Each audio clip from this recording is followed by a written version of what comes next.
그러면요, 주택에 대한 정의를 보고 있는데요. 일로 와볼까요, 한 번 더? 그럼 우리가 구조에 따라서 분류한다라고 하는 부분에 대해서 이제는 단독과 공동을 봤고요. 그 다음에 자금에 의해서 주택을 분류해보자 이래가지고 국민주택이다라고 하는 부분하고 이제 민영주택이다라고 하는 부분을 배웠어요. 참 우리가 웃기는 게 뭐냐면 공부할 때만 느끼는 건데 뭔 놈의 건축물이 이렇게 많고 뭔 놈의 주택이 이렇게 많은지 참 답답해요. 그죠? 근데 이걸로 끝나면 좋겠는데 미안해요. 뭐라고요? 주택은 목적에 의해서 다시 분류할 수 있어요. 그렇죠? 그래서 목적 분류 중 가장 많이 나오는 게 뭐냐면 우리가 도시형 생활주택이라는 거예요. 왼쪽 밑에인가? 뭐라고요? 도시형 생활주택. 시작. 그럼 목적에 의해서 분류할 때 우리가 도시형 생활주택이란 말을 쓰게 됩니다. 근데 이 부분은 워낙에 잘 나오는 부분이라 보니까 잘 좀 기억 좀 해봐야 됩니다. 이것도 이제 이 MB정부 때 서민 주거 안정을 위한다고 새로 들어온 조문이거든요. 우리 젊은이들이 왜 시집장가를 안 갈까라는 거를 조사해 보니까 집을 구하기가 너무 부담스럽다. 남성들 얘기는. 그렇죠? 여성들 얘기는 굳이 힘들게 애 낳고 그 뒷바라지 안에 내 평생 바치고 싶지 않다. 이런 스타일이 많더라고요. 물론 신랑의 돈을 많이 벌어온다면 모를까? 이러면서 이런 말을 하더라고요. 근데 그 말도 맞는 얘기예요. 그렇죠? 저도 이제 결혼해서 애 낳고 키워보니까 이게 뭐 내가 돈 버는 기계인지 뭔지 알 수가 없어요. 가끔 가다 보면. 그죠? 당연히 돈 그럼 줘야 되는 거고. 나는 없는데. 그죠? 우울해 막. 그러다 보니까 도시형 생활주택 같은 걸 만들어서 서민들이 저렴한 금액으로 주거의 공간을 확보할 수 있게 좀 대책을 만들어야 되겠다. 그래가지고 처음에 도입한 게 도시형 생활주택이에요. 그래서 뭐 MB 때 마지막에 도입해가지고 뭐 저렴한 금액으로 우리가 주택 얻을 수 있게 해준 건데 뭐 실효성은 그닥 모르겠어요. 그때는 한참 유행했긴 했습니다. 그래가지고 이 도시형 생활주택 많이 짓게 한다고 여러 가지 지원도 많았었어요 옛날에. 그래가지고 뭐 심하게 아까 주택 도시기금 있지. 주택 도시기금에 지원해줘가지고 도시형 생활주택 짓게 연리 1.5%인가? 저렴한 연료로다가 뭐 꺼주기도 하고. 뒤에 가면 보지만 도시형 생활주택은 많이 짓게 하기 위해서 이따 얘기했습니다만 분양가에 대한 제한이라는 것도 뭐하죠? 안 받게 한다든가. 도시형 생활주택에 대해서는 옆에 살짝 부기해 보세요. 도시형 생활주택 왼쪽에 쓰면 뭐라고? 분양가 제한 X라고 써보세요. 왼쪽에. 도시형 생활주택 왼쪽으로. 그렇죠? 분양가 제한이라는 거를 받지 않는 특징이 있습니다. 왜? 많이 짓게 하려고. 분양가 제한 받으면 상하주차가 재미가 없잖아.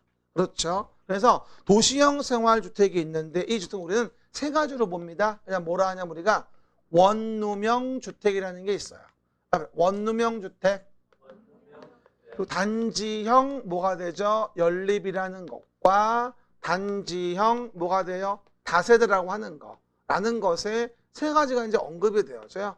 원룸형 주택, 단지형, 연립 다세대. 근데 단지형 연립과 다세대 부분은요. 사실은 건축위원회 심의를 거치면 어디까지? 5층까지 할 수 있다. 원래 다세대 연립은 뭐예요? 원래는 4층이 하잖아요. 근데 5층까지 하게 해주고요. 그리고 원룸형이라는 게 사실은 제일 중요하죠. 원룸형. 봐봐요. 간단하게 원룸형은 우리가요. 도시형은 세 가지로 분리해 봤을 때 원룸형은 가장 많이 빈출 부분인데요. 원룸형을 떠올 때 이렇게 이해하시면 됩니다. 이렇게 우리가 주택이 있을 때요. 현관문을 열고 들어가요. 그럼 어떻게 되죠? 우리가 열고 들어가면 뭐가 보여요? 어떤 분이 자꾸 거실이 보인다고 하는 분이 있는데 이거 원룸이거든요. 그냥 방이 보여요. 뭐라고요? 들어가면 바로 방이 보이죠. 그리고 마른 부엌인데 부엌이라고 하기도 뭐 싱크대 하나 뭐 보나마나 우리 혼자 사는 남자분들 뭐 블루스타 하나에다가 냄비 하나 라면 부스러기 뭐 그런 거 아닙니까? 기본적으로 햇반하고 전자레인지 꼭 필요하잖아. 삶의 그 식량의 원천이잖아. 이게 없으면 먹을 수가 없어 뭐든지. 요즘 이거 잘 나왔더라. 저때 한번 그 편의점 가가지고선 그 밥하고 미역국 나와 있는 그게 있더라고. 그래서 난 이게 뭐 이까지 걸 먹고 뭐 맛이 너무 맛있어. 완전 홀릭에 빠졌어 내가 요즘 그거. 집에다 이만큼 사놨어. 그래가지고 간식으로 먹어 중간중간에. 끼니는 안 돼. 그렇죠 여러분? 그 얘기 부엌이 있고요. 그 뒤에 이제 뭐가 있냐면 이제 욕하는 방이 있어요. 욕실이죠. 아주 찰지죠. 욕실에서 막 욕하면 막 이렇게. 그래서 욕실 부엌이 있습니다. 그리고 뒤에 뭐 돼 있냐면 보일러실도 있고요. 그래서 원룸형은 구조를 좀 이해하시면 돼요. 그래서 욕실하고 보일러실은 따로 있어야 돼요. 어쨌건 욕실, 보일러실은. 근데 만약에 아무리 원룸이어도 욕실을 원룸으로 한다 그래가지고 튼다. 이거 너무 부끄럽지 않을까요? 그래서 아무도 못합니다. 누구 오면은. 그러다 보니까 가려줘야 돼요. 아무리 욕실은 원룸이어도. 그 다음에 보일러실 트면 어떻게 될까요? 돌아가시죠. 자다가 안녕히 가세요 가시죠. 그렇죠? 옛날에 한번 또 이거 펜션에 또 문제돼가지고 말이 많았잖아요. 저 고등학교 놀러 갔다가 애들. 그래가지고는 막아주는 거죠. 그래서 욕실, 보일러실을 제외하고는 하나의 공간. 뭐라고요? 욕실, 보일러실을 제외하고는 뭐다? 하나의 공간으로 해라라고 얘기합니다. 이게 바로 뭐냐면 해당 내용에 대해서 원룸형이에요.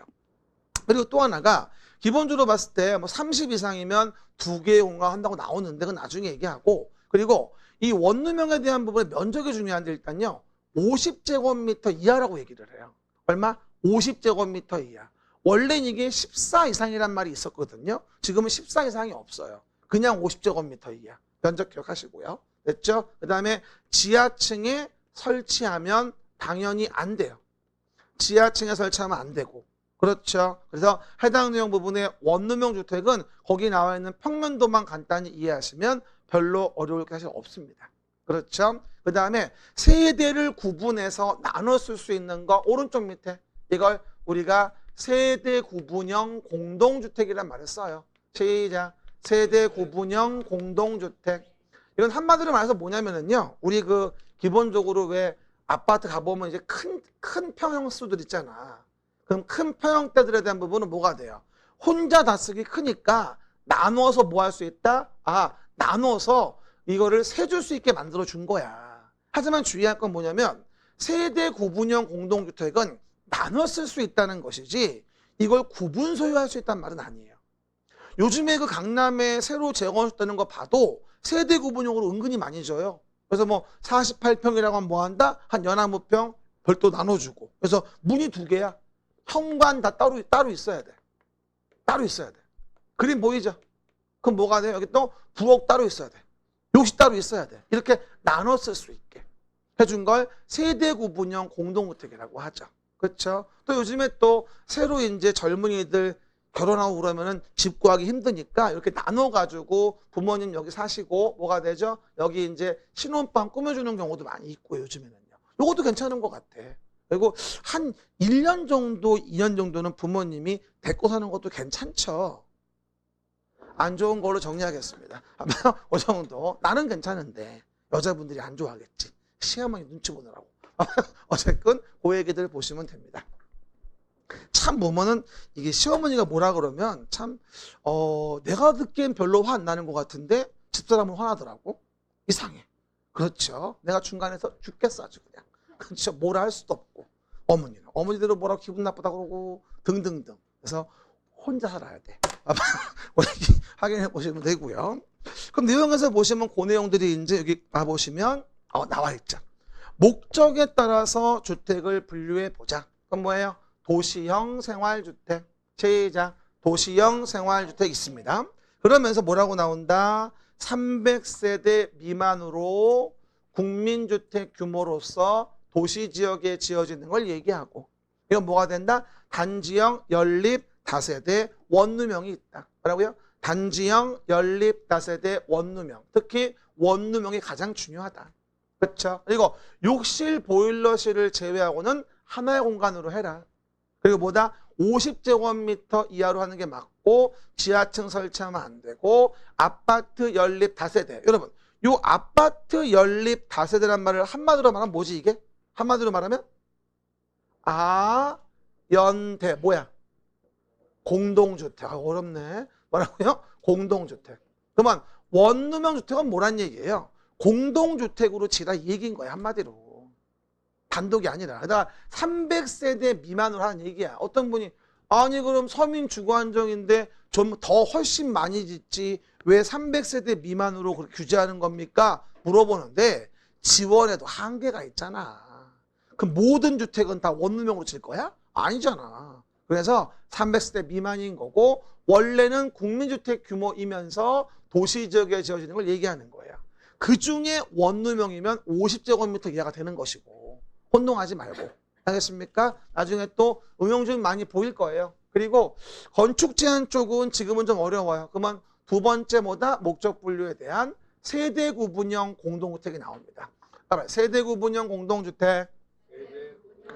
그리고 지금은 세대 구분형 공동주택이 사실은 두 가지로 구분이 되어져요. 어떻게 되냐면 처음에 질 때 하는 게 사업계획 승인을 얻어 짓는 경우하고 나중에 다 지어진 다음에 공동주택관리법에 의해서 허가 신고를 하고 짓는 경우가 있어요. 지금은 두 가지로 구분이 되어져요, 이게. 그죠? 그러면 이건 뭐예요? 기존 주택을 세대 구분할 때 얘기하는 거야. 이건 뭐다? 굳이 말하면 기존 주택이야. 이건 뭐다? 새로 사업계획 승인받아 지을 때 얘기하는 거고. 이해 가시겠죠? 그러면 새로 사업계획 승인받아 짓는다라고 이제 말씀을 드리면 해당되는 부분이 뭐가 되어지죠? 아, 이 부분이 구분된 공간에 대해서는 면적은 따로 규정이 없어요. 원래 과거에는 세대 구분된 공간이 14제곱미터 이상이어야 한다 이런 말이 있었거든요. 지금은 뭐다? 이런 규제를 굳이 하지 않습니다. 그리고 현관하고 욕실, 부엌은 다 따로 있어야 되는 것이고요. 주의할 거 형광펜 구분 소유할 수 없다는 사실 기억하셔야 됩니다. 구분 소유할 수 없다. 시작. 구분 소유할 수 없다. 그리고 전체 호수 면적이 얼마? 3분의 1을 넘지 말아라. 이렇게 얘기하는 겁니다. 그래서 세대 구분형도 한 번쯤은 물어볼 때가 됐으니까 보시면 될 것이고요. 그래서 우리가 기본적으로 본다면 뭐가 된다? 용어와 관련된 부분에 대해서 우리가 이렇게 실제 주택에 대한 정의하고 자금 분류, 목적 분류 해가지고 자금 분류는 뭐예요? 국민주택, 민영주택. 목적 분류, 도시형 생활주택, 세대 구분형 공동주택. 주택은 아니지만 준주택 5단호기. 그렇죠. 그리고 뭐가 되죠? 시설을 구분하자면 뭘로? 세 가지로 구분해 볼 수가 있다. 시설. 뭐예요? 부대시설, 복리시설, 간선시설. 시작. 부대시설, 복리시설, 간선시설. 요것도 이번에 30회 문제가 나왔었어요. 아까 앞에서 얘기했던 거. 그럼 이렇게 이해하시면 돼요. 한마디로 뭐냐면요. 부대시설은 없으면 못 사는 거야. 없으면 못 살아. 그러면 주차장, 관리사무소, 담장, 주택단지 안에 도로 같은 건 부대시설이야.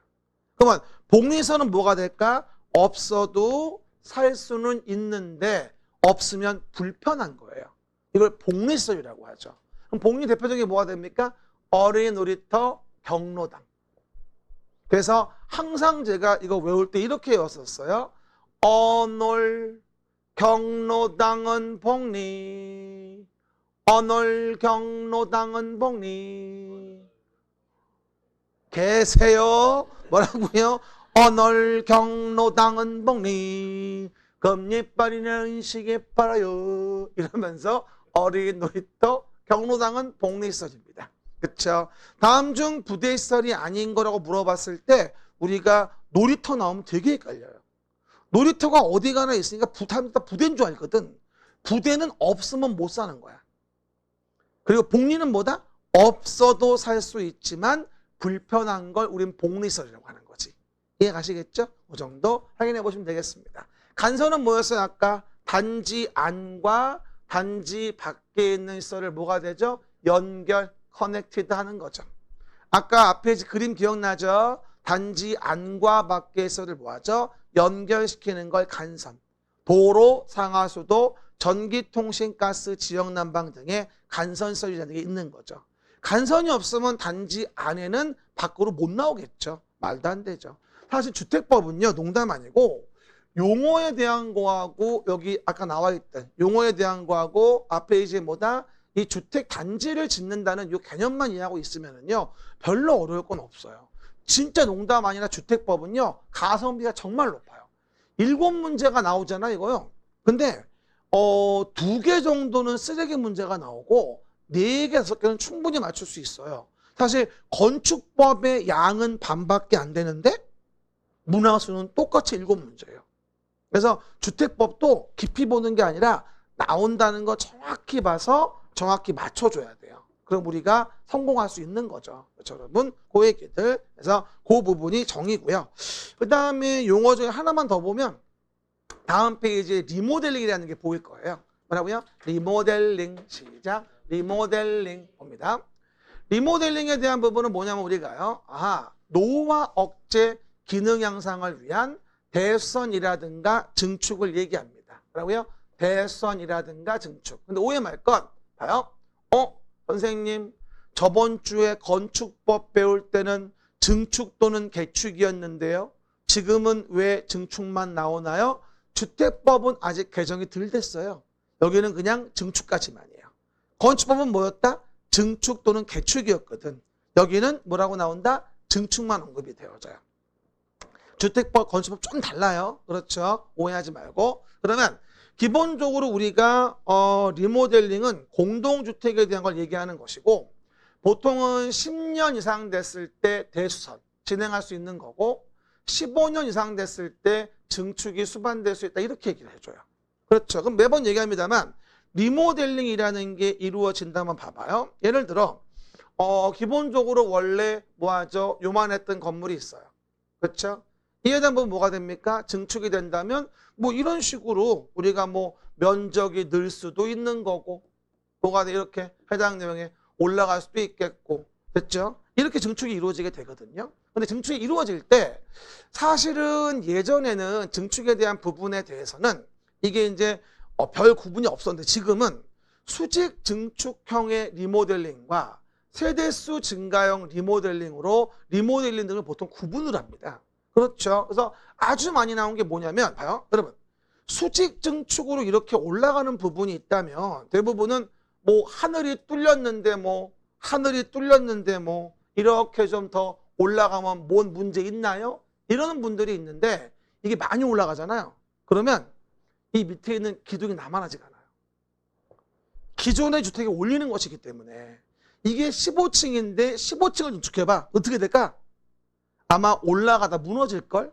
밑에 기둥이 무게 감당이 안 돼가지고 실제 사고가 많이 나요. 그래서 그러다 보니까 수직 증축이 될 때는 이렇게 할 수는 없는 거고 뭐하죠? 법에 규정이 있어서 야 수직 증축하려면 요만큼만 해. 최대 3계층 이하.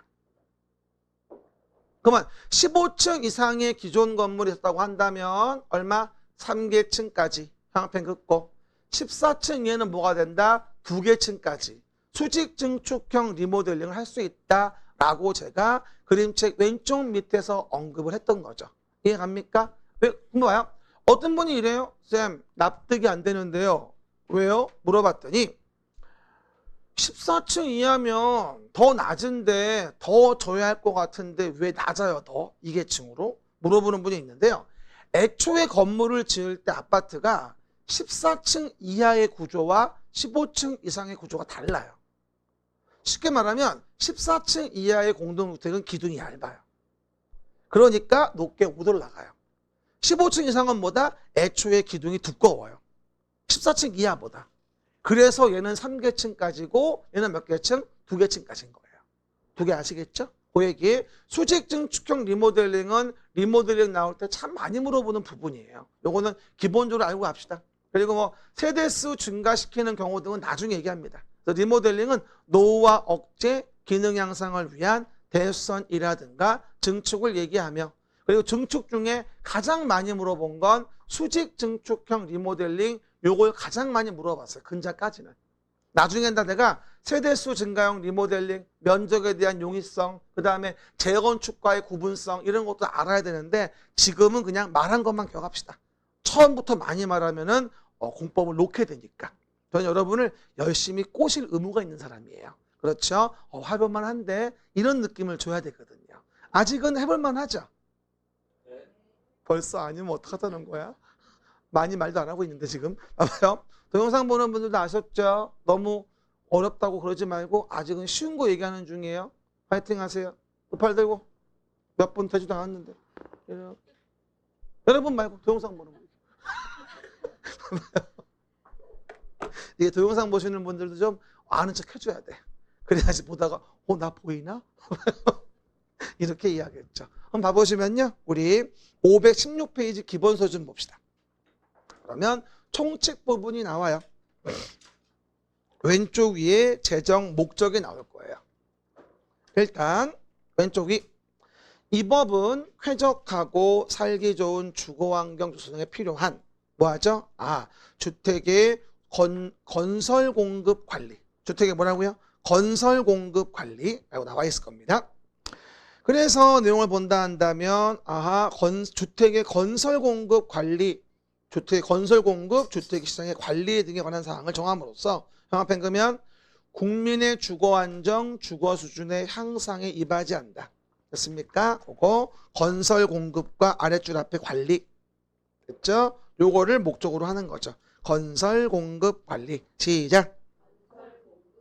그리고 용어 정의는 뭐라고 나와? 아까 했던 거. 세대 구성원이 장기간 독립된 주거 생활을 영위할 수 있는 구조로 된 건축물의 전부 또는 일부하고 형합한 부속 토지 말하며 끊어주고 단독주택과 공동주택으로 구분이 되어지겠죠. 그러면서 주택을 일단 구조에 따라서 분류를 해보자. 뭐라고요? 주택을 구조에 따라 분류를 해보자 라고 한다면 뭐라 해서 앞에서요? 구조 분류해보면 단독주택과 공동주택으로 구분이 되어지는 거죠. 단독주택, 공동주택. 단독, 공동. 그렇죠, 여러분? 내용에서 볼 수 있겠죠. 그 다음에 본다 한다면 밑에 단독주택, 공동주택이 있고요. 오른쪽 위에 보시면 뭐예요? 목적에서 분리해 본다 뭐라 했어요? 제가 도시형 생활주택과 세대 구분형 공동주택 있다고 얘기했잖아요. 기본서에 목찬 신경 쓰지 말고요. 봐봐요. 목적 분류해 보면 도시형 생활주택, 세대 구분형 공동주택. 그렇죠? 나눠 쓸 수 있는 거. 그렇죠? 그 얘기. 그러면 오른쪽 위에 봅시다. 공동주택의 주택 내부 공간의 일부를 세대별로 구분하여 끊어주고 생활 가능한 구조로 하되 구분된 공간의 일부를 형합해 구분 소유할 수 없는. 시작. 구분 소유할 수 없는이죠. 그래서 구분 소유가 인정이 안 된다는 점을 분명히 아셔야 돼요. 구분 소유 안 된다는 점. 그죠? 구분 소유할 수 없는 주택으로서 다음의 기준 면적 등에 적합한 주택을 말한다. 두 가지 구분되어 있죠. 사업계획 승인을 받은 거, 즉 애초에 처음 짓는 거. 그 다음에 기존 주택에 대한 거, 공동주택 관리법에 의해서 허가받아 할 수 있는 거. 두 가지로 구분이 되어져요. 아까 말한 건 뭐예요? 애초에 처음 지을 때 사업계획 승인을 받아가지고 짓는 거. 일 때 세대를 나누는 경우가 얘기했었죠. 그렇죠? 그럼 오른쪽에 뭐라고 나와요? 사업계획 승인을 받아 건설하는 공동주택이 보일 겁니다. A번 뭐라고 나와요? 세대별로 구분된 각각 공간마다 얘기했죠. 별도의 욕실, 부엌, 뭐하죠? 현관을 설치할 것. 별도의 욕실, 부엌, 뭐를 현관 설치할 것. 나와 있네요. 됐죠? 그 얘기. 그 다음에 두 번째, 뭐하죠? 하나 세대가 통합하여 사용할 수 있도록 세대 간 연결문, 경량구조의 경계벽 설치할 것. C번, D번에 뭐라고 나와? 포인트. 3분의 1을 넘을 수 없다는 거지. 뭐라고요? 3분의 1을 넘을 수 없다. 전체 호수, 전체 면적이 얼마? 3분의 1을 넘지 마라. 이것도 2분의 1로 많이 속이는 거지. 세대 구분형 공동주택 얘기할 때. 알겠습니까? 그 정도 이해해 볼 수 있고요. 오른쪽 밑에 봅시다. 자금에 의해서 분류해 보자. 시작. 자금에 의해서 분류해 보자. 그럼 자금 분류는 두 가지. 국민주택하고 민영주택이 있다. 됐습니까? 별 20개 31에 나와줘야 됩니다. 자금 분류. 되죠? 오른쪽 밑에 봅시다. 다음에 어느 하나 해당하는 주택으로서 형합행 그러면 국민주택 규모 이하 주택을 말한다. 기읍번 국가지방자치단체 토지주택공사 아랫줄 지방공사 공공의 4인방이죠. 외워요. 국가지방자치단체 토지주택공사 지방공사 공공 4인방이에요. 주택법은 얘네만 나오면 그저 못 봐줘 안달이야. 그렇죠. 건축법은 뭐였지? 공장만 나오면 못 봐줘 안달이고 공공사인방 누구? 국가, 지방자치단체, 토지주택공사, 지방공사. 국가, 지단, 뭐하죠? 토주공, 지공. 앞으로 이렇게 얘기할 거야. 국가, 지단, 토주공, 지공. 작년까지는 제가 믿음사인방이라고 believe for 이랬는데 사람들이 뭔지 모르더라고. believe for 이러니까. 믿음사인방. 국가, 지단, 토주공, 지공. 공공사인방이에요. 그렇죠? 얘네가 자금을 내서 지었다거나 니은번 국가지방자치단체의 재정 또는 끊어주고 주택도시기금법에 따른 주택도시기금으로부터 자금을 지원받아 건설 개량된다면 뭐라 부르겠다? 얘를 국민주택 자금을 떠올려야 됩니다. 넘어가신 다음 페이지 맨 위에 별 20개 아까 했던 거 이거 국민주택 규모가 있다. 시작. 국민주택 규모가 있다. 알겠죠? 주거 전용 면적 얼마요? 85제곱미터 이하. 하지만 수도권이 아니고 도시가 아닌 읍면적이라고 한다면 얼마? 100제곱미터 이하까지도 할 수 있다. 우리 그래서 국민주택의 최대 규모를 뭐라 불러? 우리가 100제곱미터 이런 말을 하는 겁니다. 그리고 우리 법에 나오는 건 뭐다? 다 전용 면적이니까 중요할 게 뭐다? 분양 면적에 대한 부분이 115면 전용 면적이 85인 거야. 그 중에 공용이 얼마고 30이 들어가 있는 거고 사실은. 알았죠? 굳이 말하면 이렇게 이해해 보시면 되겠죠. 그래서 왼쪽 위에 봅시다. 주거의 용도로만 쓰이는 면적이 1호 1세대 85제곱미터 이하. 그리고 가로 안에 수도권을 제외한 도시가 아닌 읍면이면 얼마? 100제곱미터 이하까지 가능하다고 나올 겁니다. 그래서 국민주택 최대 규모는 100까지 되는구나 라고 이해하시면 되고요. 그 다음에 밑에 보면 도시형 생활주택 목적 분류의 두 번째죠. 목적 분류의 두 번째 도시형 생활주택 뭐라고 나와요? 300세대 미만으로 지었다. 국민주택 규모로 짓는다. 도시지역에 짓는다. 단지형 연립, 단지형 다세대, 원룸형 주택이 있다. 시작. 단지형 연립, 단지형 다세대, 원룸형이 있겠죠. 그리고 뭐라고 했어요? 욕실, 보일러실을 제외하고는 하나의 공간. 원칙이. 그렇죠. 욕실, 보일러실까지 원룸으로 하기에는 너무 부끄럽고 위험하다. 이해가셨죠? 그렇게 이해해 보시면 됩니다. 왼쪽 밑에 봅니다. 형편 300세대 미만 국민주택 규모 그리고 원룸형 주택의 별 20개 하시고요. 전용은 얼마? 50제곱미터 이하일 것. 그 다음에 니은번 끝에 욕실 부엌 설치할 것. 디귿번 욕실 보일러실 빼고는 하나의 공간으로 할 것. 그림만 이해하시면 끝이야 사실은.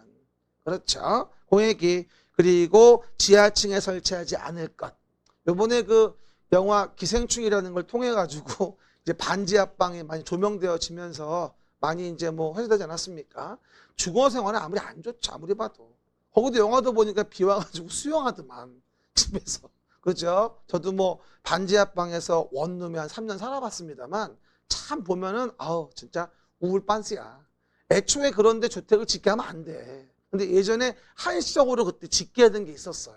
막 건축 독려하려고. 그때 지어놓은 게 지금도 있는 거야 사실은. 그렇죠? 하다 보니까 비 오고 낮으면 물 들어오고 침수되니까 많이 안 좋죠. 그래서 그때 내가 결심을 했죠. 내가 지상으로 올라가고 말겠다. 그래서 여러분 요번에 그게 그 테마 아닙니까? 그렇죠? 참 보면 그런 것 같아. 돈 있는 사람들은 뭐 돈도 아니지만 그렇죠? 어려운 분들은 전재산이고 그죠? 요번에 그 소득 상위 그 5분이라 그래서 20% 있잖아요. 이분들 평균 재산을 통계 나온 거 엊그제 봤더니 뭐 7억 5천이더라고요. 소득 상위 20%. 5분이죠. 맨 위에. 그렇죠. 그리고 10억 정도 되면 한 10%래요. 소득 상위 10%. 원래 그게 여러분 7, 8년 전만 하더라도요. 소득 상위 5%였거든. 근데 지금은 소득 상위 10%가 10억쯤 된답니다. 그러니까 그만큼 돈 많은 사람은 돈을 더 많이 벌고 모은 거예요. 따지고 보면. 좀 더 갭이 커져가고 있는 거죠. 그렇죠? 나는 어디쯤에 위치할까 고민이 들기도 해요. 가만 생각해 보면 그죠? 어쨌든 돈이 뭔지 돈 많으면 뭐 좋죠. 됐고요. 보시면 다음 페이지 봅니다. 521페이지 봅시다. 부대 복리시설. 521페이지 위에 부대시설 복리시설. 부대는 뭐예요? 꼭 있어야 하는 거. 부대시설. 오른쪽 위에 보이죠? 521 오른쪽 위. 주차장, 관리사무소, 담장, 주택단지 안의 도로. 그 다음에 건축법에 의한 뭐가 되어지죠? 건축설비. 그 다음에 복리설은 뭐가 돼? 기억나요? 언월경로당은 복리. 시작. 언월경로당은 복리. 아까 했던 거. 해설은 뭐가 되죠? 부대, 복리, 간선이 있고 복리는 어린이 놀이터. 경로당은 뭐가 된다? 복리시설. 언월경로당은 복리. 얘기했어요. 요번에 30회 문제였고. 하단 부분에 봅시다. 간선시설. 시작. 간선시설. 도로, 상하수도, 전기가스, 통신, 지역난방 등 주택단지 셋째 줄 안의 기관설을 단지 뭐예요? 밖에 동그라미 밖에 있는 같은 종류의 기관설에 연결시키는 설을 말한다. 안팎 보입니까? 안팎 됐습니다. 넘어가시면 나머지는 됐고 8번 522 왼쪽 밑에 공구 좀 봅시다. 요즘 공구 잘 나와요. 공구 별수무개 하시고요. 아까 했죠. 하나의 주택단지에서 둘 이상으로 구분되는 1단의 구역. 앞에 둘 이상으로 뭐가죠? 구분되는 1단의 구역이죠. 앞에 우리 앞에서 우리 용어 정의 볼 때도 공구. 둘 이상으로 뭐하죠? 구분되는 1단의 구역이죠. 공구라는 말은. 그러면 주택단지를 이렇게 뭐하죠? 둘 이상으로 나눠 놓은 거죠. 이렇게 1공구, 2공구. 그렇죠. 그래서 둘이 나눠 놓은 것으로서 착공, 신고, 사용 검사를 뭐다? 공구별로 진행할 수 있고 공구별 뭐예요? 세대수는 300세대 이상이 돼야 되니까 공구별로 뭐 하려면 분할 시행하려면 600세대 이상은 돼야 한다는 얘기겠죠. 알겠습니까? 요번에 여기서 요 그림에서 상당히 많이 나왔어요. 얘만 이해해도 웬만하면 좀 맞출 수 있었습니다. 그림이 이게 제일 중요한 거예요, 이게. 그죠? 그래서 보시는 맛이 됐습니다. 그리고 뭐라고 나 박스 안에 2번. 공구별 세대수는 몇 세대? 300세대 이상으로 할 것. 리모델링도 별표 좀 하시고요. 노후화 억제, 기능 향상 등을 위한 다음에 해당하는 행위를 말한다. 오른쪽에 뭐라고 나와요? 대수선. 아까 대수선. 그러면 리모델링과 뭐가 된다? 관련된 부분은 우리가 뒷부분에 있었죠. 리모델링에 대한 것들 요거.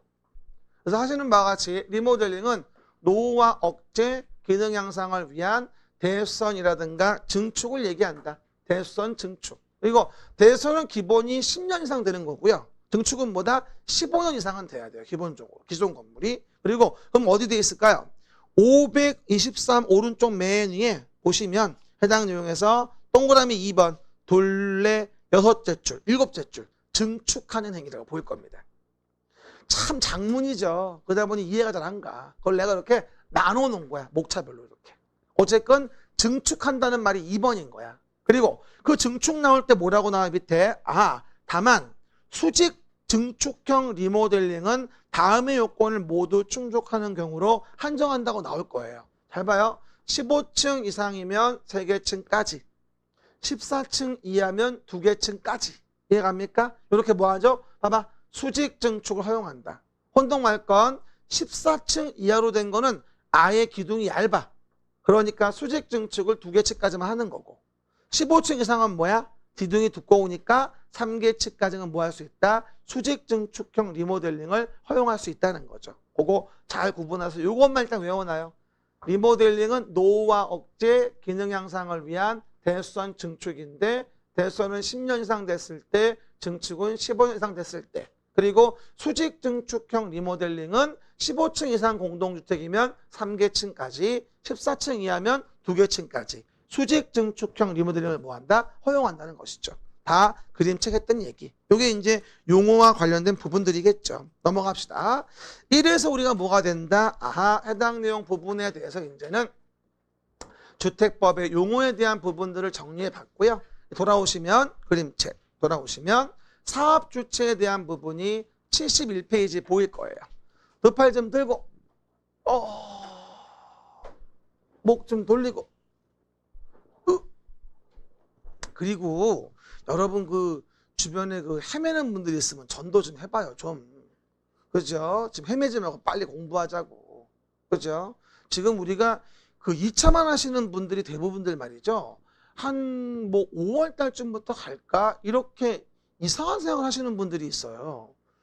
근데 맨날 얘기합니다만 여러분 2차만 보시는 분 합격률이 반밖에 안 돼요. 10명이면 5명밖에 안 된다니까. 그리고 올해 36% 많이 붙었다고 하더라도 한 10명 중 6명밖에 안 된단 말이야. 2차 보시는 분들이. 그러니까 반반이라 봐야 되기 때문에 2차 하시는 분들 늦게 오시면 안 되니까 주변에서 언능 와서 하시라고 좀 안내 좀 해주세요.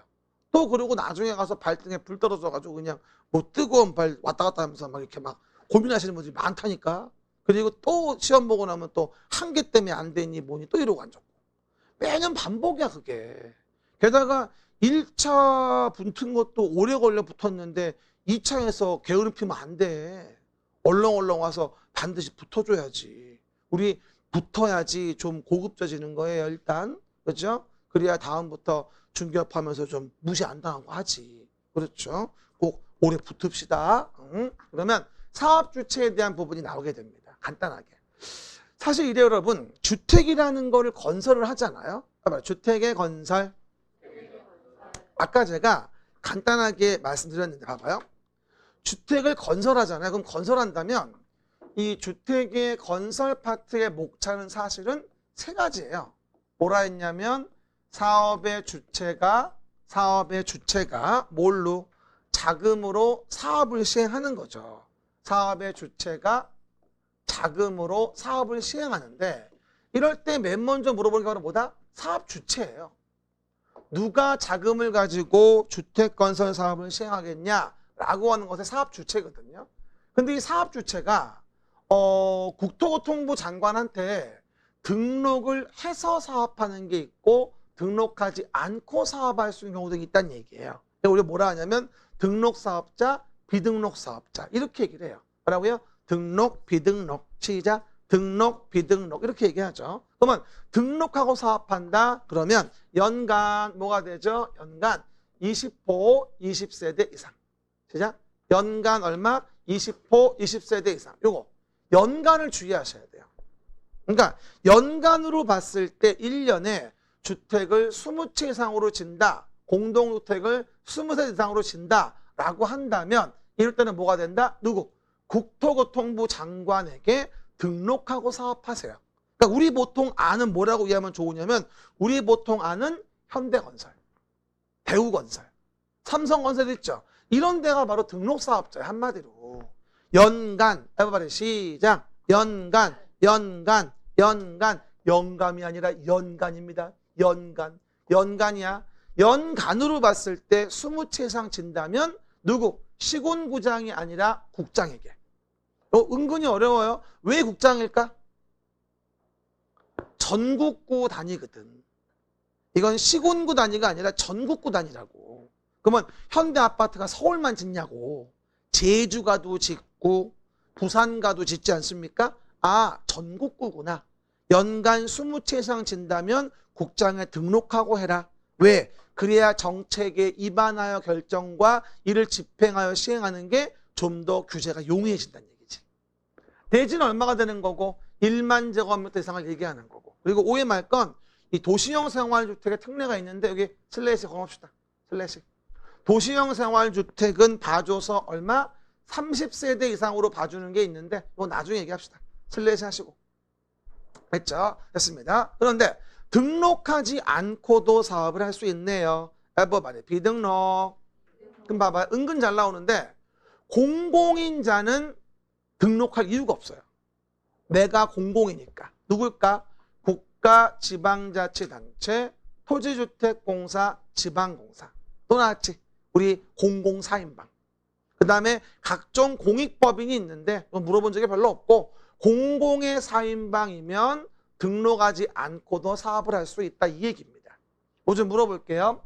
토지주택공사가 사업주체다. 그러면 등록하지 않고도 할 수 있다. 5.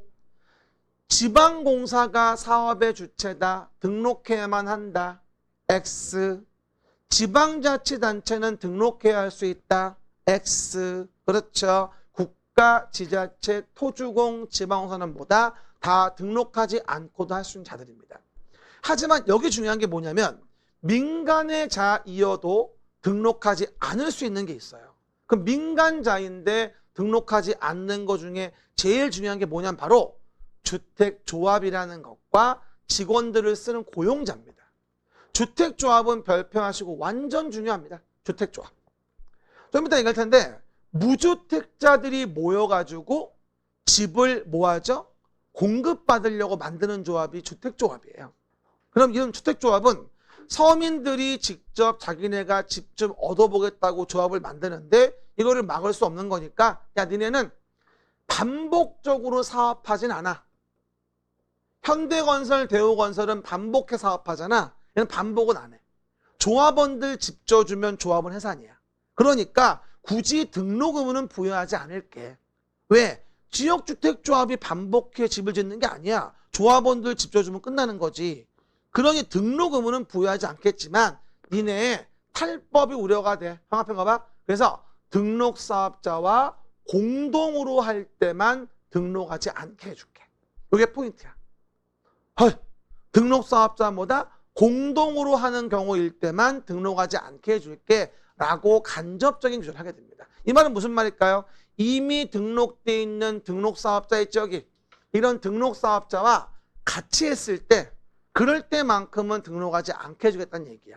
그럼 뭐가 되죠? 현대건설이 뭐하죠? 현대건설하고 지역주택조합이 같이 사업을 해. 그럼 니네 주택조합은 등록하지 않게 해줄게. 간접적 규제는 가하겠다는 얘기야. 그래서 사업주체의 종류에 대한 부분 일반적으로는 연간 20채 이상 진다면 등록을 해라. 하지만 공공의 자임은 등록을 안 하고 민간의 자이어도 반복적으로 사업하지 않는 주택조합이나 고용자들은 이미 등록된 사업자와 공동으로 할 때만큼은 등록하지 않게 해줄게 이렇게 얘기하는 거예요. 그렇죠? 그래서 그 내용 등에 대한 부분 지금 나와 있는 이 사업주체에 새로 제가 만들어 놓은 페이지입니다. 이거 그렇죠? 잘 좀 구분해서 보시면 되는데 그 중에서 뭐가 주택조합을 만들겠다 이 얘기인 거지 이제. 주택조합은 완전 중요한 별 20개죠. 다음 페이지 주택조합 페이지 72페이지입니다. 금방 봤던 뭐하죠? 금방 봤던 우리가 20채 이상을 짓는다 하더라도 사업계획 뭐죠? 등록하지 아니하고 할 수 있는 거. 그러면 주택조합은 좀 봐주는 거야. 민간자이어도. 한번 좀 물어볼게요. 왜 주택조합은 등록 의무를 부여하지 않는다? 반복해서 하는 게 아니기 때문에. 다시 한번 시작. 봐요. 현대건설, 대우건설들은 막 반복해서 주택을 짓단 말이야. 근데 주택조합은 뭐야? 조합원들 집 져주고 끝이야. 그러니까 굳이 등록하게 할 이유가 없어. 하지만 탈법 방지를 위해서 공동으로 사업 주체를 했을 때 그때만 등록하지 않게 해주는 거야. Understand? 근데 여러분 하나 주의할 게 있어요. 우리 앞에서 혹시 정비법 아까 1교시에 복습할 때 정비조합 기억나요? 정비조합. 뭐였죠 그게? 기억난다면서. 뭐라고요?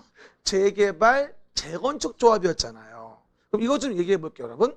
그러면 우리가 아까 앞에서 배웠던 재개발, 재건축의 정비조합에 대한 부분은 이거는 당연히 소유자들이 지분을 내는 거죠.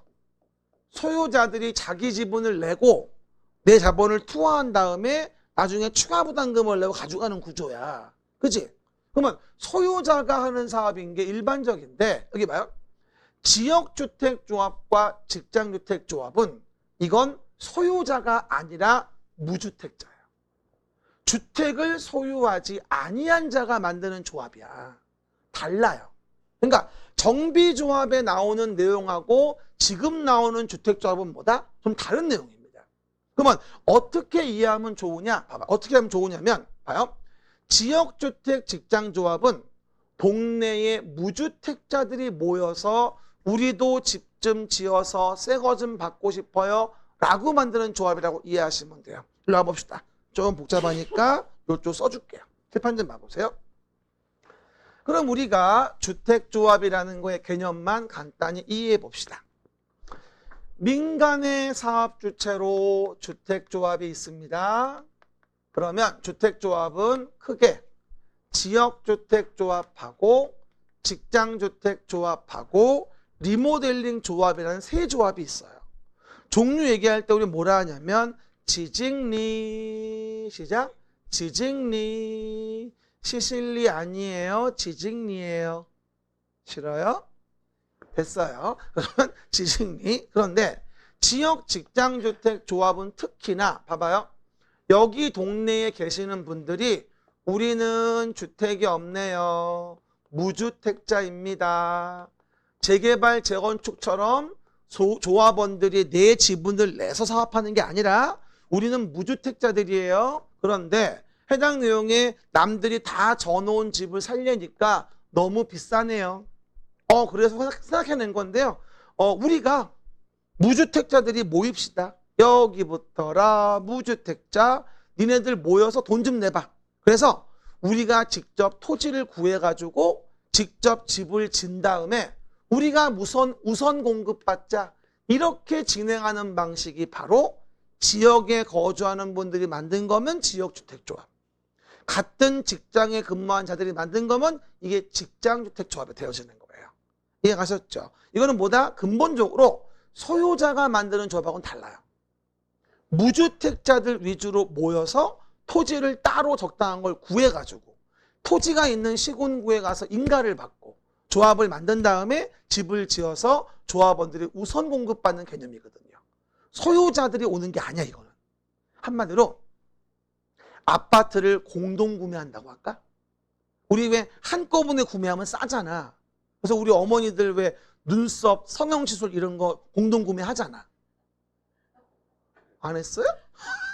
봐요. 그러다 보니 뭐가 되어진다? 이와 같이 내용에서 지역주택조합, 직장조합은 같은 지역에 거주하는 분들이 같은 직장 근무하는 분들이 뭐하죠? 주택에 없는 자들 위주로 모여서 조합을 만들어 주택을 우선 공급받으려고 하는 거구나 라는 거예요. 그래서 정비조합의 재개발, 재건축은 달라요. 성격이 이게. 그래서 봐봐요. 당연히 여러분 무주택자인 A, B가 이 지역조합에 가입하려면 가장 뭘 신경 써야 되냐면 주택건설 대지에 사용권 확보했니? 주택건설 대지에 사용권 확보. 이게 가운데 위에 있죠. 80% 이상 확보는 돼야 돼요. 가운데 위에 보면. 얼마? 80% 이상 확보. 그래야지만이 다음 단계를 진행할 수가 있어요. 그러다 보니까 지역조합원 가입하시는 분들은 가운데 위에 뭐가 필요하다? 80% 이상의 토지사용 승낙서가 있는지를 확인을 해야 돼요. 이해 가셨죠? 그래야 사업성을 확인받을 수 있는 겁니다. 하지만 밑에 봐요. 리모델링 조합은 좀 달라요. 리모델링 조합은 여기 봐요. 기존에 공동주택이 있는데 이 공동주택에 누가 소유자들이 리모델링을 하기 위해서 만드는 조합은 리모델링 조합이에요. 임차인이 남의 집을 리모델링 할 수는 없잖아요. 말이 안 되지. 그러니까 리모델링 조합은 그래서 소유자야. 그래서 정리할게. 도시개발조합, 정비법의 재개발 재건축 정비조합, 주택법의 주택조합이 있는데 이 조합 중에서 무주택자 위주로 이루어지는 사업은 오로지 지역 직장 2개밖에 없어요.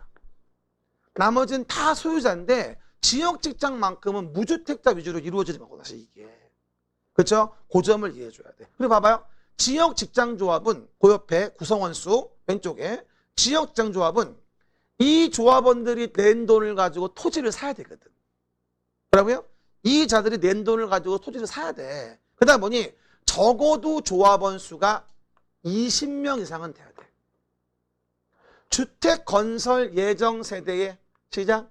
주택건설 예정세대 수의 얼마? 50% 이상 되어지면서 20명 이상은 돼야 돼. 왜? 나중에 땅 사야 되거든. 돈을 모아야 살 거 아니겠냐고. 그렇죠. 그래서 최소 인원수를 20명이라고 하는 거야. 낯선 조문에서 그녀의 향기가 느껴져요. 앞에 도시개발조합의 조합원 수 7명. 정비조합 추진위원회 위원수 5명. 지금은 지역 직장조합의 20명. 이라고 해서 조합이 3가지를 비교를 하셔야 돼요. 나중에 제가 또 말씀을 드릴 거예요. 하지만 봐봐요. 리모델링 조합은 이미 공동주택의 대지가 있죠. 이건 소유자가 하는 거니까. 그래서 구성원 수 제한이 없어요. 밑에 보이죠? 리모델링 조합은 구성원 수가 X라고 나올 거예요. 형광펜 거서 빨간 색깔. 리모델링은 조합원 수 X. 그럼 봐봐요. 다시 한번 그림책 크기에서 확인해 볼까요? 그러면 우리가 내용으로 봤을 때 본다 한다면 주택조합은 크게 세 가지예요. 지역주택조합이 있고 직장주택조합이 있고 리모델링 조합이 있는데 지역 직장조합에 대한 부분이 바로 뭐야? 주택을 여기 소유하지 아니하는 거. 그리고 오해하지 말 건 한 몇 년 전 바뀌었는데 소유하지 아니하거나 85 이하 한 채 가진 자만큼은 뭐하죠? 조합원이 될 수 있게 해줘요. 원칙은 무주택자지만. 그리고 뭐가 되죠? 80% 이상의 토지사용 승낙서를 받아와야 되고 구성원 수는 뭐야? 건설 예정 세대의 50% 이상으로서 20명 이상은 돼야 돼. 하지만 뭐는 리모델링은 구성원 수 제한이 없어. 되었죠? 이렇게 해서 우리가 기본적으로 조합의 구성을 좀 봐줘야 됩니다. 지금 말한 설명이 팩트야. 기본적인. 지역 직장조합은 원칙이 무주택자들이 모여서 하는 거지 아파트를 공동구매하는 거지 소유자가 내 지분을 내가지고 사업한다는 재개발 재건축과는 개념이 달라요. 이거는요. 알겠습니까? 이걸 자꾸 오해가 잘못 이해하는 분이 많아. 저번에도 노원 갔다가 어떤 분이 한참 물어보더라고. 그래가지고 대답을 한참 해주는데 뭐가 좀 껄쩍지근해. 그거 재건축 조합 맞아요? 그랬더니 아니야. 지역주택조합에 내가 살 수가 없어. 내가 하여튼 간에 10분 동안 시커니 얘기했더니 그래서 뭘 물어보려면 자료를 가지고 와. 말로 하지 말고. 그리고 될 수 있으면 안 물어보면 땡큐야. 물어보지 마. 지금은 우리 그거 할 때 아니야. 시험 붙어야 돼. 자꾸 개인적인 소유한 거 가지고 궁금해서 물어보면 안 돼. 그건 서로 마이너스야. 지금 공부할 때야.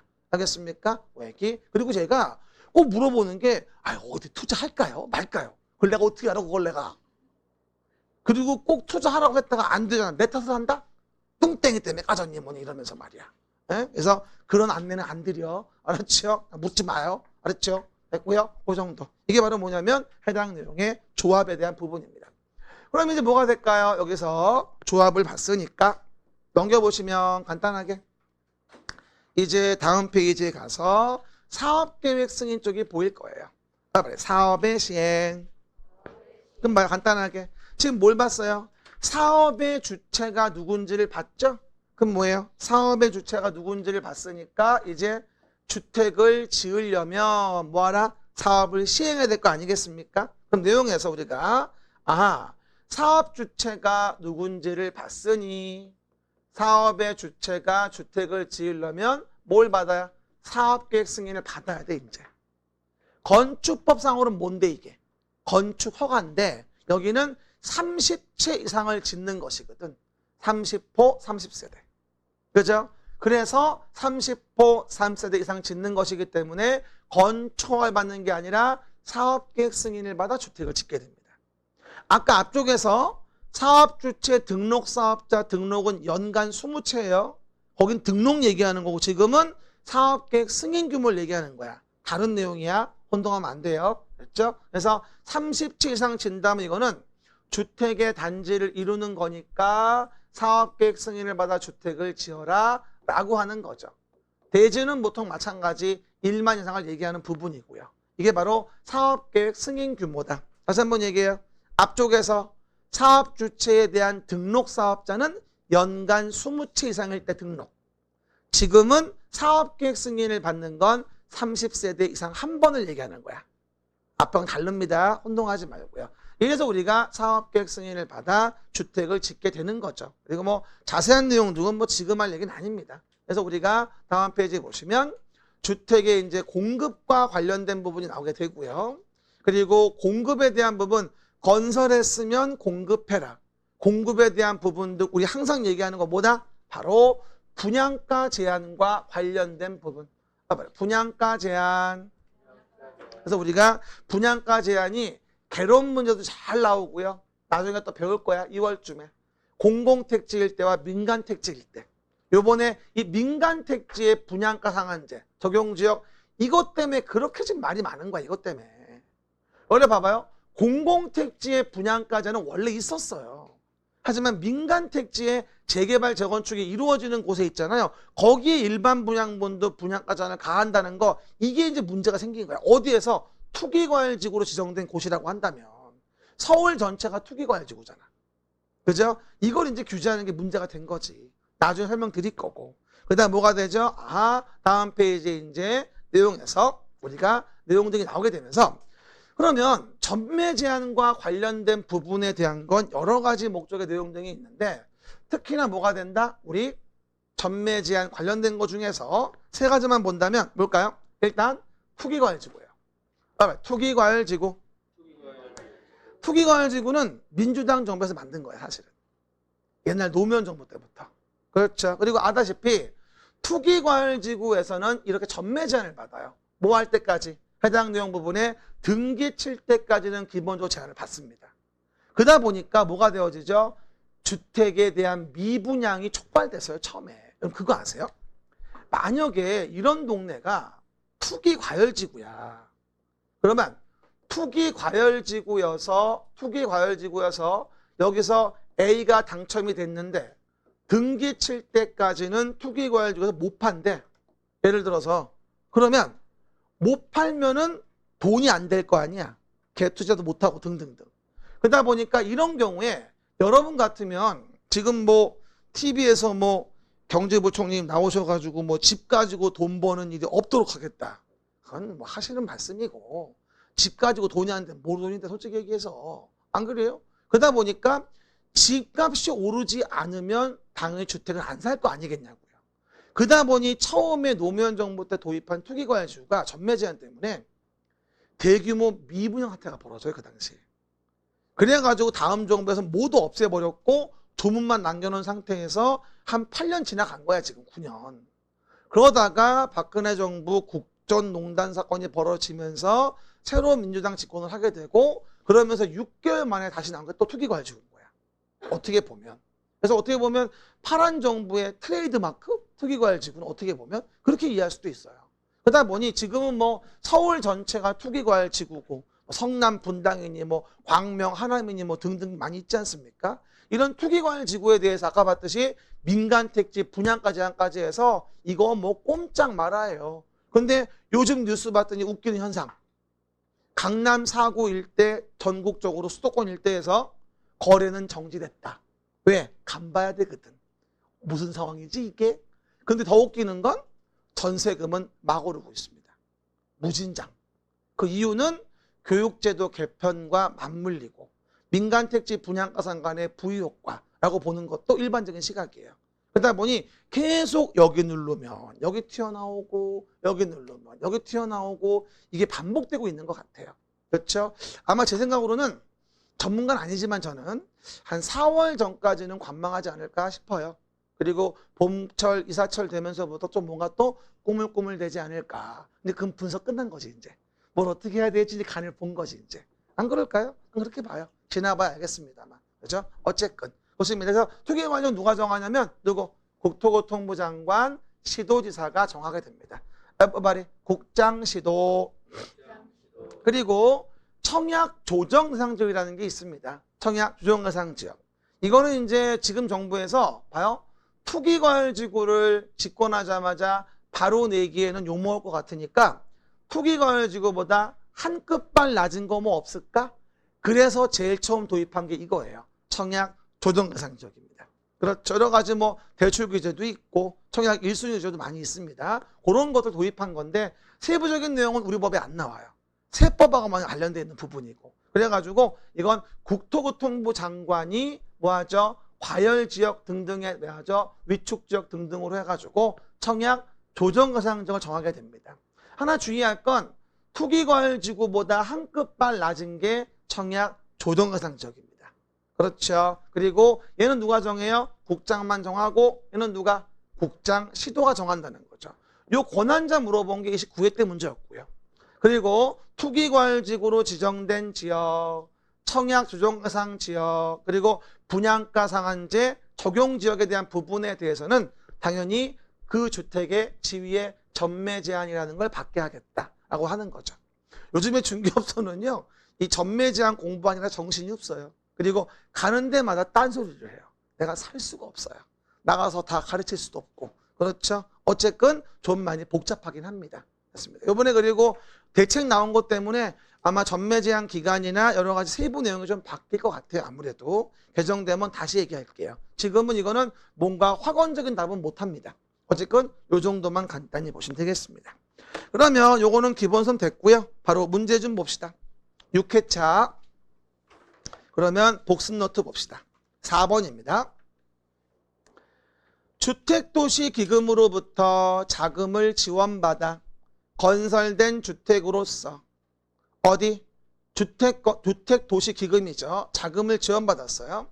수도권에 건설했대요. 그러면 1세대당 85제곱미터 이하 주택을 뭐라 부르죠? 이걸 국민주택이라 부릅니다. 뭐라 부른다? 국민주택. 5번입니다. 도시형 생활주택이란 몇 세대? 300세대. 봐. 금방 보니 금방 알겠지? 아이고 참나. 시험날 아침에 특강해야 돼. 그냥 300세대 미만의 국민주택 규모 줄치고 해당하는 주택으로서 어디? 도시지역에 건설하는 도시형은 세 가지 있죠. 원룸형 주택하고 단지형 연립, 단지형 다세대. 그러니까 원룸형 주택이 빵꾸죠. 됐나요? 구분한다. 6번입니다. 주차장 관리사무소 담장 주택단지 안에 도로는 뭐다? 그치, 부대시설이고 끊어주고 어린이 놀이터, 근린생활시설, 유치원, 주민운동시설, 경로당은 뭐로 봐주겠다? 복리시설. 언홀 경로당은 복리 이랬고요. 7번입니다. 형펜 수직 증축형 리모델링. 시작. 수직 증축형 리모델링. 그럼 뭐예요? 기존 건축물 층수가 얼마? 15층 이상이면 3개층. 그 다음에 14층 이하는 뭐가 되어진다? 2개층까지 가능하다고 얘기했었죠. 그래서 앞뒤가 바뀌었네요. 뭐라고요? 앞뒤가 바뀌었다. 확인해 보시면 되겠죠. 봅니다. 그럼 내용에서 보시면 내용 됐고요. 그 다음에 밑에 본다면 뭐하죠? 8번입니다. 공구. 시작. 공구. 읽어봅시다. 공구란 읽어요. 하나의 주택단지에서 둘 이상으로 구분되는 1단의 구역으로 착공신고 사용검사를 별도로 수행할 수 있는 구역을 말하며 공구별 세대수는 얼마? 300세대 이상으로 하며 전체가 얼마? 600세대 이상이라고 한다면 공구별로 분할 시행할 수 있다. 요번에 요 8번 가지고 두어 문제 연결된 거 요번에 요거. 그렇죠? 그 다음에 9번입니다. 리모델링 조합을 제외한 모는 주택조합은 주택건설 예정 세대수의 몇 프로? 50% 이상의 조합원으로 구성하되 조합원은 몇 명? 20명 이상. 리모델링 조합은 봐봐요. 리모델링 조합이라고 한다면 여기는 이미 주택단지가 있는 것이잖아요. 그러다 보니까 땅 살 필요가 없기 때문에 20명 이상을 요하지 않아요. 하지만 뭐예요? 지역 직장은 무주택자들이 새로 땅을 사가지고 돈을 모아서 해야 되기 때문에 땅 살 돈이 필요하거든. 그래서 건설 예정 세대의 50% 이상으로서 20명 이상은 있어야 한다는 얘기죠. 이해가셨죠? 그럼 물어볼게요. 도시개발조합은 7명. 지금 멍하죠? 정비조합은 추진위원회 5명. 지역직장의 주택조합은 20명.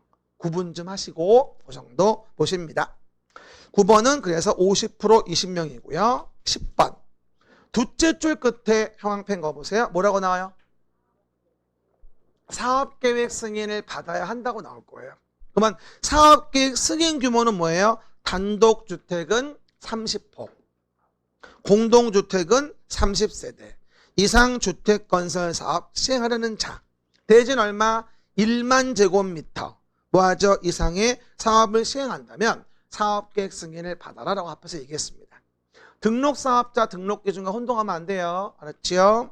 그 다음 11번. 투기과열지구는 누가 정해요? 국장, 시도가 정합니다. 조정상적은 누가 정해요? 국장이 정합니다. 일단 권한자만 기억하세요. 그리고 한 번 더 얘기하면 조정대상지역은 투기과열지구보다 한 끗발 낮은 거예요. 청약할 때 청약을 조정가상하는 것이었기 때문에. 아셨죠? 그거 읽어볼게요. 11번. 토기과열지구는 국장시도지사가 끊어주고 고동가상지역은 국장이 주거정책심의위원회 심의를 거쳐서 앞엔 주거정책심의위원회 심의를 거쳐 지정한다. 요거 또 나온 거예요. 뭐 나온 건 줄 알아요? 주거정책심의위원회 심의. 요걸 물어봤어요. 요번에 주택법 30회 문제에서 주거정책심의위원회 심의를 거치는 걸 고르시오. 요 두 가지였거든. 주거정책심의위원회 심의. 그렇죠? 그 얘기. 이래서 주택법은 간단히 좀 말씀을 드리고요. 그 다음에 농지법 두 개는 간단히 그림체계 80페이지 봅시다. 그러면 농지법이라는 부분이 나오게 됩니다. 한번 말해요. 농지법. 좋습니다. 간단하게. 농지법은 두 문제가 나옵니다. 근데 우리가 작년도에도 그랬지만 어쨌든 두 문제 중에 제가 한 문제는 책임집니다. 더도 덜도 말고 한 문제만 맞추게 해다오. 농지법은 1년 내내 수업을 해도 뭐가 되어진다? 이거 한 2시간도 안 해요. 한 2시간, 1시간? 이 정도밖에 안 합니다. 근데 한 개는 건져요. 그럼 봐요. 제가 요번에 30회 수업에서 그런 말을 했어요. 농지 문제가 용어 정의에서 나올 가능성이 높다. 그렇죠? 근데 정말 나왔더라고, 농지 문제가. 농지의 정의, 농업인의 정의. 농지는 딴 거 없어요. 농지법은 이제 세 가지가 본론이 되어지는데 뭐냐면 농지를 누가 소유할 수 있고 어떻게 이용해야 되고 어떻게 보존해야 하는가. 농지의 소유, 이용, 보전이라는 걸 배우는 게 농지법입니다. 봐요. 논도 있고 오리도 왔다 갔다 하면서 응? 뭐 잡아먹고 하는 건가 봐요. 집에 가고 싶어요? 다 했어요. 봐봐요. 그럼 이제 내용에서 용어 정의 몇 개만 볼게요. 그럼 일단 농지에 대한 정의에 대한 부분이 항상 잘 나오는 부분이에요. 29, 30 연속 나왔었어요. 그럼 항상 얘기하는 게 농지에 대한 부분은 전답과수원 별 20개 하고 전답과수원 법적 지목에 불문하고 지목이 뭐냐가 중요한 게 아니에요. 지목이 뭔지를 불문하고 동그라미 실제로 농작물 경작에 쓰이는 토지를 우린 농지라고 해요. 실제로 농작물 경작에 쓰이는 걸 뭐라 한다? 농지라고 하죠. 그럴 때 이번 시험 나온 게 이거였어요. 뭐였냐면 다만 조경 목적으로 식재했다라고 나오게 되잖아요. 일단 조경수나 이런 것들이 있을 때 우리가 조경, 묘목 이런 것들을 재배했다면 조경수를 재배한 거란 뭐가 되죠? 농지가 되겠지. 하지만 우리 아파트 단지에 들어가면 나무 심어져 있잖아. 그 재배하는 거야? 아니면 관상용이야? 그런 것들을 농지로 보는 건 말이 안 되지. 당연히 뭐가 된다? 조경 목적으로 식재해 놓은 건 이건 농지일 수가 없는 거예요. 만약에 조경수나 묘목을 재배한다면 농지겠지만 재배하는 게 아니고 뭐다? 그 조경수 자체가 관상용이잖아. 그럼 이건 농지일 수가 없는 거죠. 해봐 말이 조경 목적 식재한 거 제외. 시작.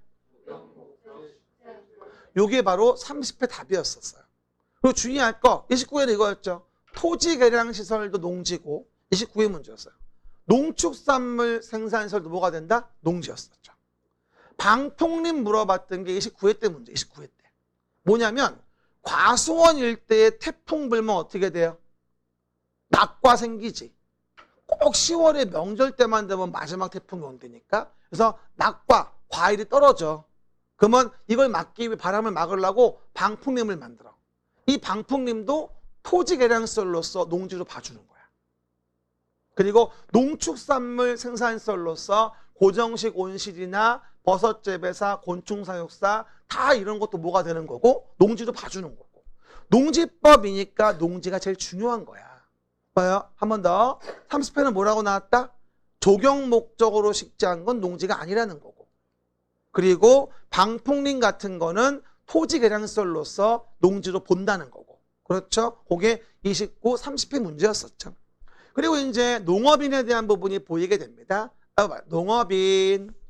지금 봐봐요. 농업인도 참 잘 나와요. 제 느낌인데요. 28회 나오고 안 나왔어. 그러면 나는 이런 생각이 들어. 출제위원도 농지법 모르거든. 어렵게 못 내. 아는 게 있어야 내지. 31회. 깜짝 놀랄 거야. 아마 39번 문제 아닐까 싶어. 그렇죠? 농업인. 처음부터 얘기합니다. 그러면 농업인 중에 제일 중요한 게 3번이에요. 뭐냐면 대가축 2두, 중가축 12, 소가축 100두, 가금 1천수, 꿀벌이 10군 이상을 사육하거나 1년 중 120일 이상을 축산업에 종사하는 자를 우리가 농업인이라 불러요. 축산업에 대한 것도 뭐로 봐주겠다? 농업인으로 본다는 거야.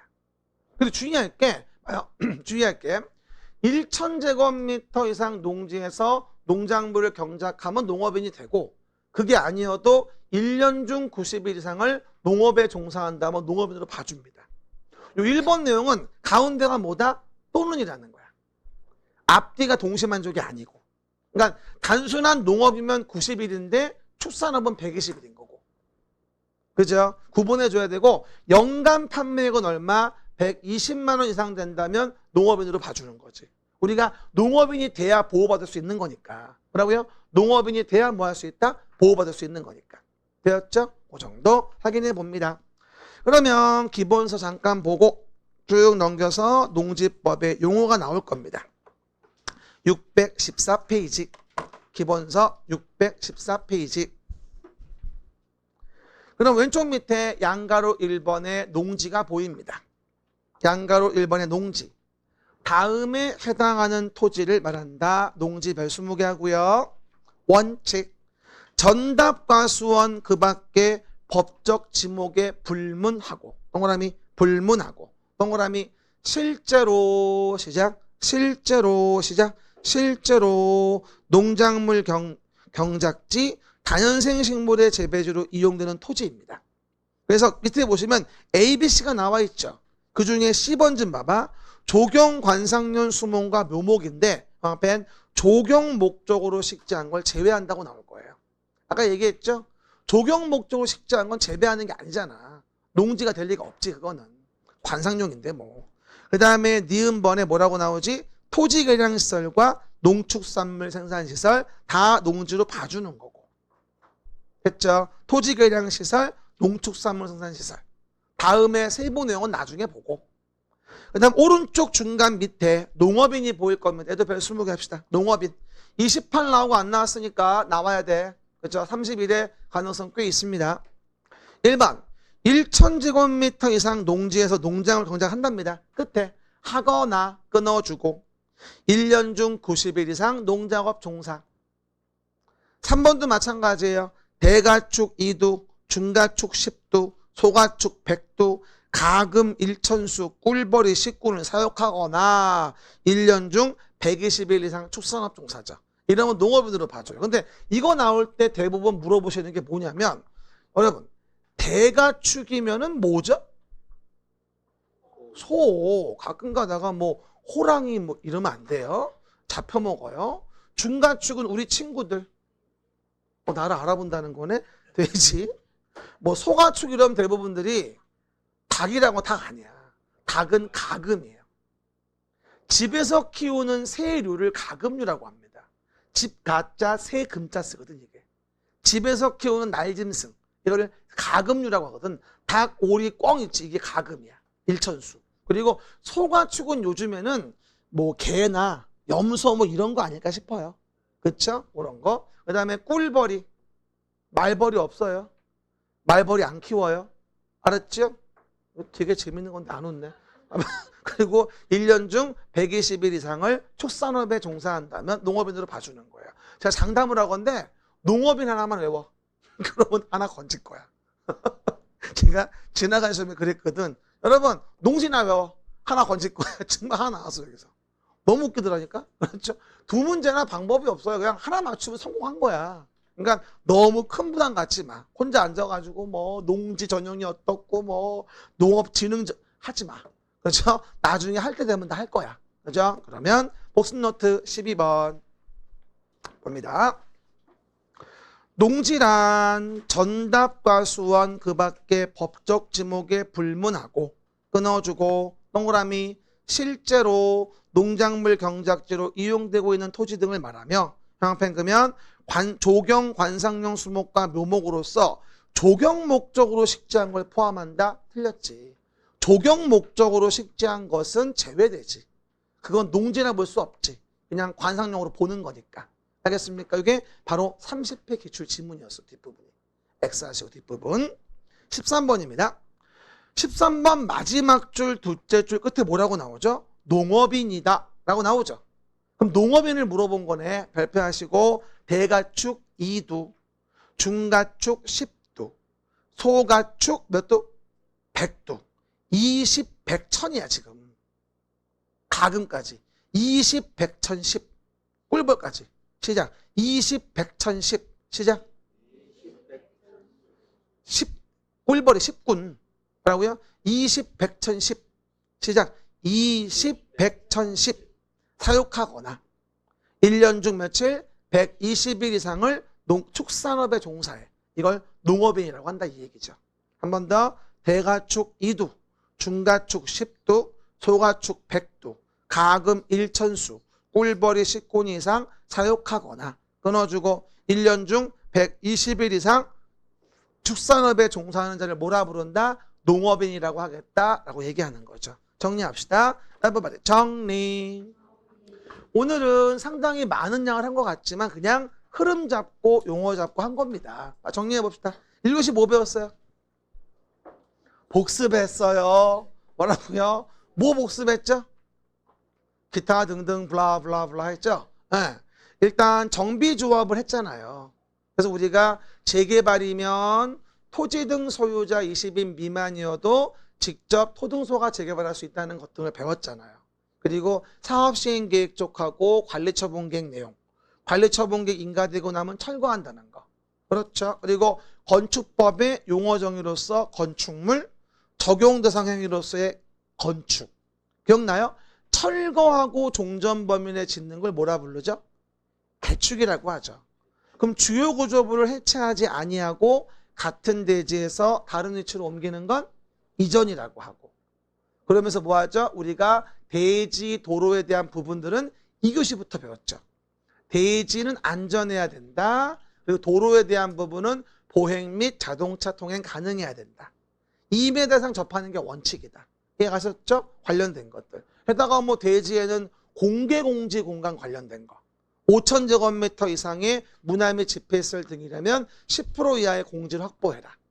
대신 대지의 공지 까졌으니까 좀 더 높이 짓게 해줄게. 용적률 높이 제한 1.2배 이하 완화할 수 있다. 뭐 이런 거 배웠잖아요. 그리고 면적에 대한 종류에서 대지 면적, 건축 면적, 바닥 면적, 연면적 배웠고 연면적 나올 때 용적률 산정 시 연면적 제외가 있었잖아요.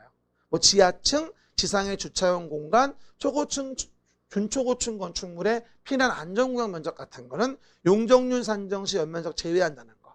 그죠? 그리고 3교시 가서 주택법에 대한 용어 정의하고 내용을 봤죠. 주택을 건설, 공급, 관리한다는 것과 주택의 종류, 용어 배웠잖아요. 그럼 물어볼게요. 공적 자금이 투입돼서 85예로 지은 거 뭐라 그래? 국민주택. 그래서 국가, 지단, 토주공, 지공이 지었거나 또는 뭐가 되죠? 국가, 지자체의 재정이거나 주택도시기금의 지원을 받아 지은 85 이하. 뭐라 한다? 국민주택. 그럼 물어봅시다. 주택법상 공동주택은 뭐지? 아연대. 기숙사 안 들어가지. 주택법상 기숙사는 뭐지? 준주택. 5단옥이 준주택기. 기숙사. 기억나시죠? 기숙사를 공급 분양하진 않으니까. 주택법상으로는. 그러면서 사업주체가 자금으로 사업을 시행하는 거에서 사업주체의 등록사업자니 비등록사업자니 그리고 그 사업자가 사업계획 승인을 받아 주택을 짓는데 30채 이상일 때 얘기하는 거라고. 등록 기준과 혼동하지 말라고 이랬었죠. 그러면서 공급으로 가서 투기과열지구, 조정대상지역, 분양가 제한 등이 있는데 자세한 건 나중에 배운다고 했고 전매 제한 사유고 농지법에 나서 용어 정의 두 가지 농지의 정의와 농업인의 정의를 본 거예요. 사실 이게 굉장히 많은 양이에요. 나중에 수업할 때는 거의 뭐 이게 한 3주치 분량은 될 겁니다. 그렇죠? 그래서 조금 정리해 놓은 거니까 이렇게 종강을 하고요. 1월 되면 다시 앞으로 가서 처음부터 다시 시작. 또 국토의 계획 및 이용에 관한 법률을 보면서 다시 리바이벌 시작됩니다. 이거는 한 10번 이상 반복이 돼야지 머리에 남아요. 지금 오늘요 복습하시고요. 다음 주 한 주 정도는 이제 자습 기간이 생겼으니까 중간 복습 노트 있는 거만이라도 봐요. 6장 복습 노트 있는 거만이라도 정리하면서 그림책 기본서 봐가면서 확인 부탁드려요. 다음 주에 놀러 가면 안 돼요. 난 놀러 갈 거야. 수고하셨습니다. 감사합니다.